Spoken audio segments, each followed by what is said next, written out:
မရှိတ်ဖေးရမှာနှိပ်လိုက်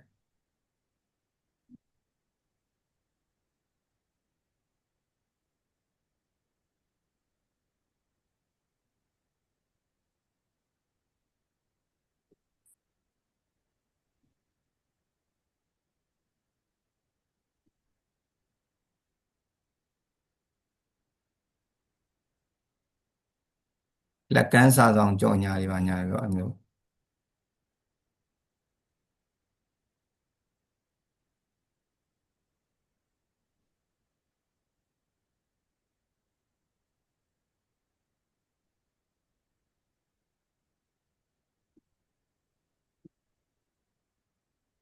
ဒါဆိုရင် तू က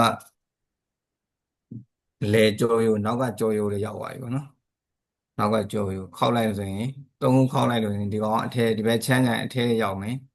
ဒီဘက်ချမ်းချမ်းအပေါ်ကရောက်မယ်ဒီကောင်ညံ့နောက်ကနှစ်ခေါက်ချိုးနောက်ဖက်ကမြင်ရမယ်အဲ့မျိုးဒီဘက်ကျရင်ဒီဘက်ကမျက်နှာသာကျရင်ဝိုင်းဆွဲဒီမှာတစ်စိတ်ပေါ့သူ့ရဲ့ပုံရိပ်ပေါ့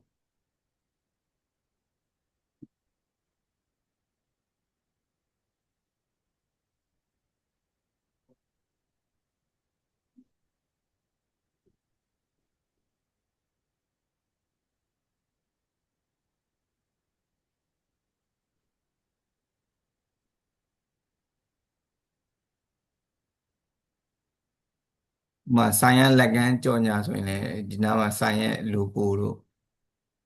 ဆိုင်ရဲ့တစ်စိတ်တို့ထားပြရမှာပေါ့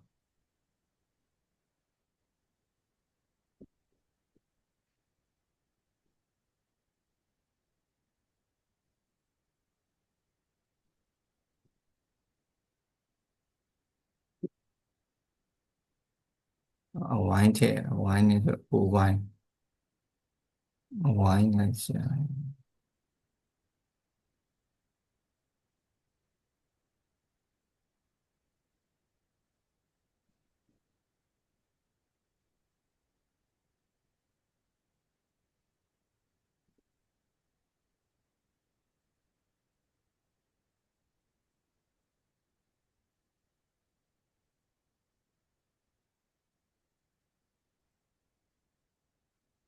ဒီရဲ့နောက်မှာလည်းသူကဟိုရှိတ်တွေပါတယ်ပေါ့နော်ထည့်လို့ရတယ်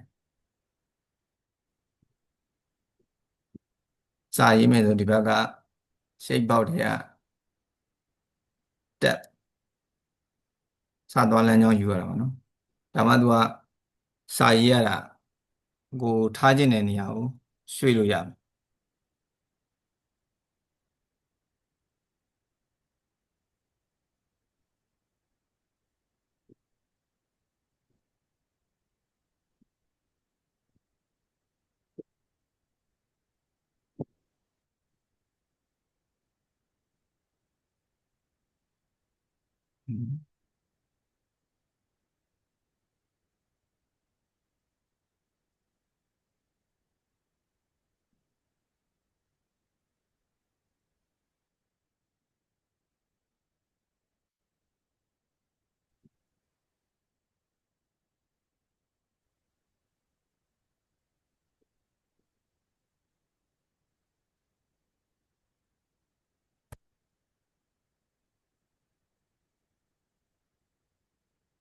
အကြောင်းဒီဘာလို့ရေးရလဲဆိုတော့သူက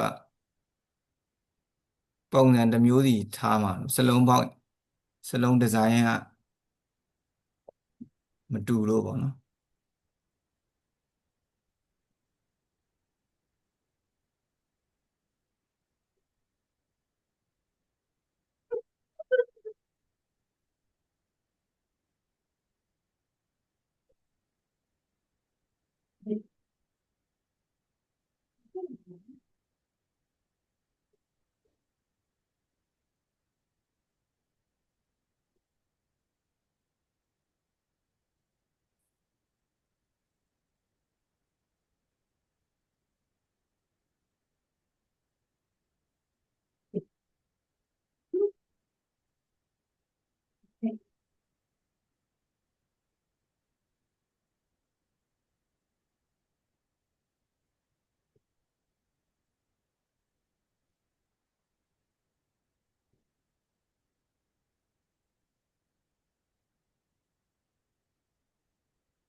ဒီဖောင်းနေလဲပြောင်းလို့ရရင်တော့အင်္ဂလိပ်ဖောင်းတွေကိုလည်း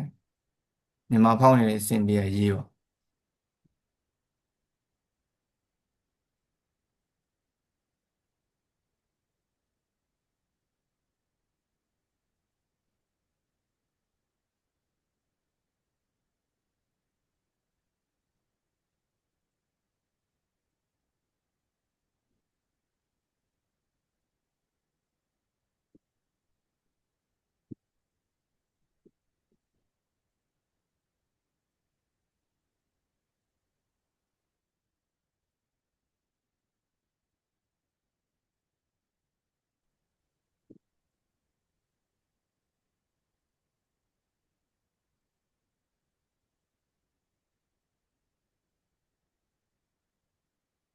ဒီစလုံးနဲ့မကြိုက်ဘူးဆိုရင်ဘာစလုံးနဲ့ရေးရလှစလုံးကအဝစနလုံးရှိရမင်းဟမ်အဝဆရာလည်းစလုံးမပြောရဘူးတန်ကြတာဖောင်းစလုံးဒီဖောင်းစလုံးအလှတွေရေးတဲ့ဟာရှိရနော်သိရမလားဒီအဝဆိုတဲ့စလုံးကြီး insert ထဲကဒီမှာဒီစလုံးနဲ့ရေးရင်သူကတော့လှစလုံးလှရောင်ရောင်တခါလဲပေါ်တာပေါ့နော်ပေါ်ပြီးသားဒီစလုံးနဲ့လာပြီးရေးမယ်ဆိုရင်ဒီလောက်ကြီးအစ်ဆက်ထဲကပြင်စရာမလိုတော့ကာလာလည်းသိပ်ထည့်စရာမလိုတော့ဖောင်းကြွလည်းပြင်စရာမလိုတော့အခုရိုးစလုံးနဲ့ရေးတဲ့အခါကျရင်ဖောင်းကြွရေးပြင်ရမယ်ဒီဇိုင်းတွေပြင်ရမယ်ပြီးရင်သူ့ရဲ့ဖောင်းဆိုင်အနေအထားတွေပြင်ရမှာပေါ့နော်ကာလာတွေလည်းပြန်ရေးရပါတော့ခုနစလုံးနဲ့သွားရေးထားလို့ရင်ပြင်စရာမလိုဘူးပေါ့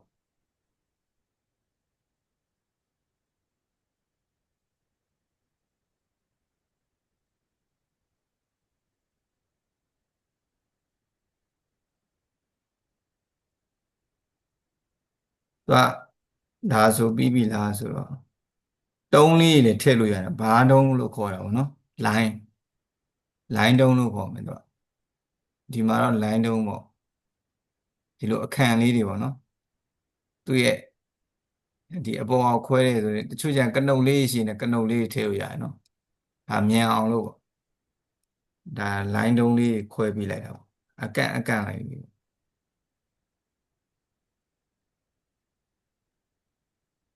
ဒီလိုလေးခွဲပြီးလိုက်တာဒီအောက်လေးမှာလည်းဟိုဟာ download ဆိုပြီးဒီအောက်လေး shape တွေပဲအများကြီးထည့်လို့ရတယ်နော်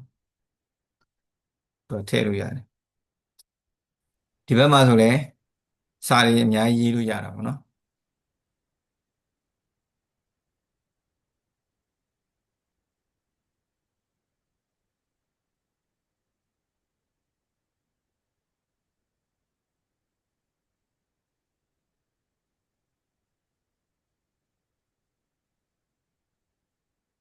သူကဒီဖိတ်စာတွေလုပ်ရင်သူကနှစ်မျက်နှာလောက်ရတာနော်နှစ်မျက်နှာနှစ်မျက်နှာဆိုတော့သူကစာရေးစရာတွေများတယ်ပေါ့သူရဲ့အကြောင်းအရာတွေပါနေဒီဘက်ချမ်းကတော့ပုံရိပ်တွေပါတွေလိုရင်းလိုရှင်းဟိုပါပေါ့ရေးပြတာပေါ့ဟိုအထဲထဲကျရင်နောက်တစ်မျက်နှာကျရင်သူကအသေးစိတ်ရေးပြတယ်အများကြီးရှိတယ်အဲ့ဒါနှစ်မျက်နှာဆိုဒီ site print ထုတ်တဲ့အခါမှာဆိုလည်းဒီဘက်မျက်နှာအရင်ထုတ်ပြီးတော့ဒီစာရွက်ကိုပြန်ထည့်ပြောင်းလဲပြန်ထည့်နောက်တစ်မျက်နှာပဲပြန်ထုတ်ရတယ်နှစ်မျက်နှာကြောကပ်ပုံဖြစ်တာပေါ့အဲဆိုလည်းဒီနားမှာသူကဒီစာပဲကူးပြလိုက်ပါမယ်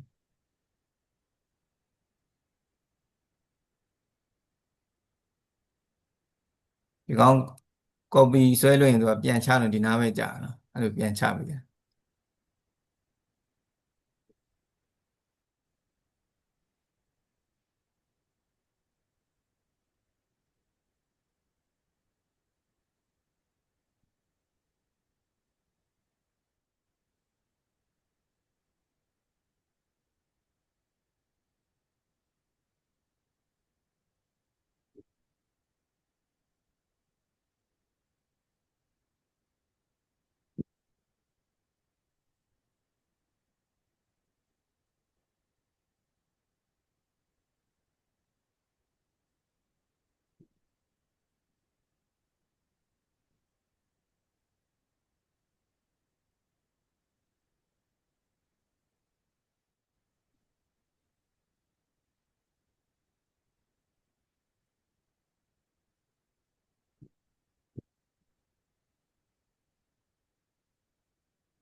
ဒါဥပမာရေးပြမြင်အောင်လို့ပေါ့နော်ဒီထဲမှာဆိုင်ရာစာတွေပေါ့ကြော်ညာစာတွေပေါ့နော်သင်တန်းကျောင်းဆိုသင်တန်းကျောင်းဘာတွေသင်ရတယ်ညာတွေသင်ရတယ်ပေါ့သူစည်းကမ်းချက်တွေရေးရအောင်ပေါ့ပြီးရင်ဒီနောက်မှာလိပ်စာတွေရေးလို့ရတယ်နော်ဒီလိုအောက်ခြေတွေမှာလိပ်စာတွေဆက်သွယ်ရန်တွေ Facebook နံပါတ်တွေနော်အိမ်နံပါတ်တွေနော်အဲ့လိုရေးလို့ရတယ်ဒါတစ်မျက်နှာပဲပဲနောက်တစ်မျက်နှာကျရင်ဟိုမျက်နှာကျဘယ်လိုသွားဟိုဘက်မျက်နှာကျစာတွေပဲသွားတော့တာအစာတွေကျရင်ဘယ်လိုသွားလဲဆိုတော့ဟိုခေါင်းစည်းလေးနဲ့သွားမှာပေါ့နော်ခေါင်းစည်းလေးနဲ့သွားကြတော့ဒီလိုပုံစံလေးပေါ့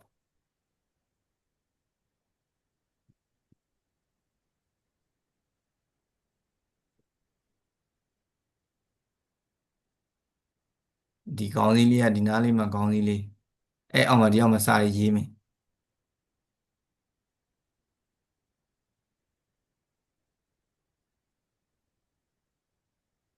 ပြီးရင်ဒီနားမှာခေါင်းစည်းတစ်ခုဒီအောက်မှာစာရေးမယ်ပေါ့နော်ဆိုင်ရာစာတွေပေါ့အကြောင်းအရာတွေပြီးရင်ဒီနားမှာခေါင်းစည်းတစ်ခုမဟုတ်ဒီဘက်ကရေးတဲ့အကြောင်းအရာဒီဘက်ထိရောက်လဲဘာမှမဖြစ်ဘူးနော်သူ့ရဲ့အဆက်ကဒီဘက်ထိအကြောင်းအရာရှိရဆိုဒီဘက်ထိဆက်ရေးရမယ်အဲ့လိုကဏ္ဍအခွဲလေးနေပေါ့နော်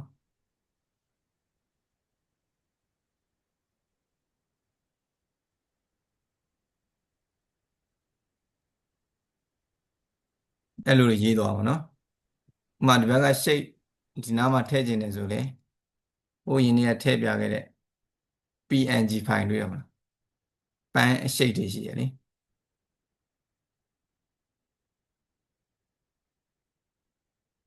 ဟုတ်ချင်းကောင်းပါ